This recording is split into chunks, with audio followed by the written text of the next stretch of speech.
Drug Lords, the Takedown, the sixth episode, I think, Barbie.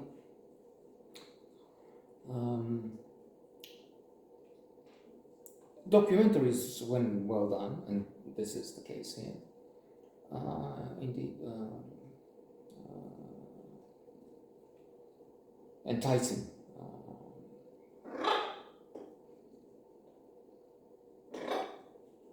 formidable, because you watch movies with James Bond, with Mission Impossible, which was not such a huge success, the recent one. Indeed, it was a question if it makes back the huge amounts invested in it, hundreds of millions. So you watch those, and then the well-made ones, he's the drug lord, he's the Diablo. He has periods when he's a nuisance. Anyway, let's wrap this up and then send him to the drug lords.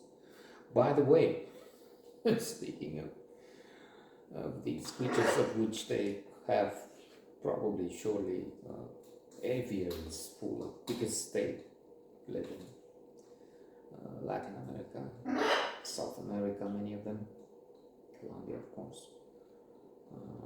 with the proper weather, where there are so many around. But then Escobar brought in hippopotamus. And not just that, I understand there's a problem. Because they, well, first of all, they don't belong to the environment. They're we can't say invasive species, but they could turn into that. And the arrival of a new top of the food chain, quite often, animal, in one place could lead to the extinction of so many others, and it's not good for the balance. Also, incidentally, spoiler alert, I'm veering off the subject, so there you go. I had recently a comment which complained about that. I'm not talking about the title of the notebook, but whatever. So I'm warning you, if it's still there. It doesn't look like I'm talking of the drug lords as such per se. It's their fault. So hippopotamus, the hippopotamus is the number one killer. It's not the lions. We think hippopotamus kills people in Africa, or used to. I don't know what the numbers are, because it's so big that the encounter and so on, and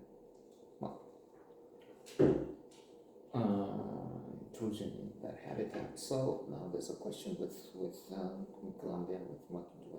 And to move further from the drug lords, Australia is also an example where they brought in invasive species to the point where they became pests. Poor rabbits were killed in tens of thousands, more. At one point I've seen in another documentary. And then to go even further off dragons.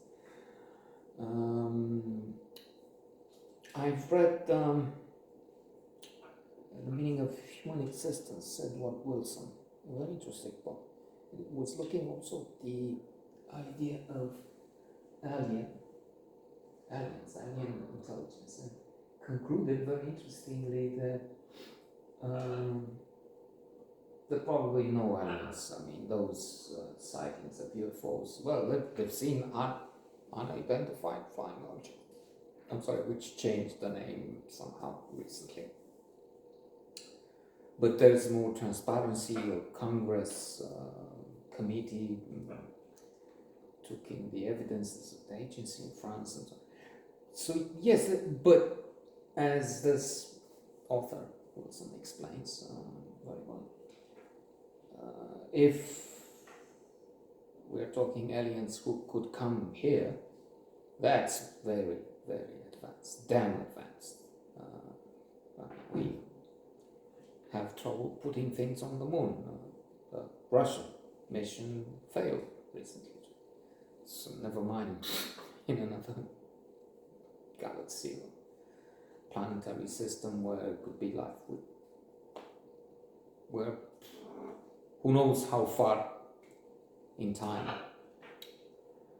from that. So an alien civilization that would be capable to reach the Earth would be so advanced as to have found the means to secure its environment. Unlike us, Musk and others talk of, okay, well, climate change, I mean, maybe the Earth will be exhausted, not livable, but then we move to Mars, he says. So, because the planet we have is not good enough and doesn't support our life, these aliens wouldn't have that problem. And we started from the hippopotamus and the truckloads. That we will dismiss. I mean, they're bad people, they do atrocious things, and that's it. And you see in documentaries like this. This is appalling. But the aliens would be in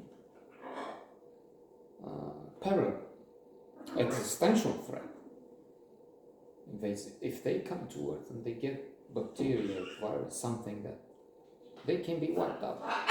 So, in other words, they're not coming here. No reason. Then the author speculates on if it's something that could be interesting, it would be humanities, not science. Not science as we have it is only a few centuries old, and again, only took us to the moon. And well, some Voyagers, some modules, yes, but no humans going anywhere further than the moon soon, anytime soon. So this is where we are. Drug lords, I'm sorry I didn't find time to talk more about that, but I hope I don't get another complaint.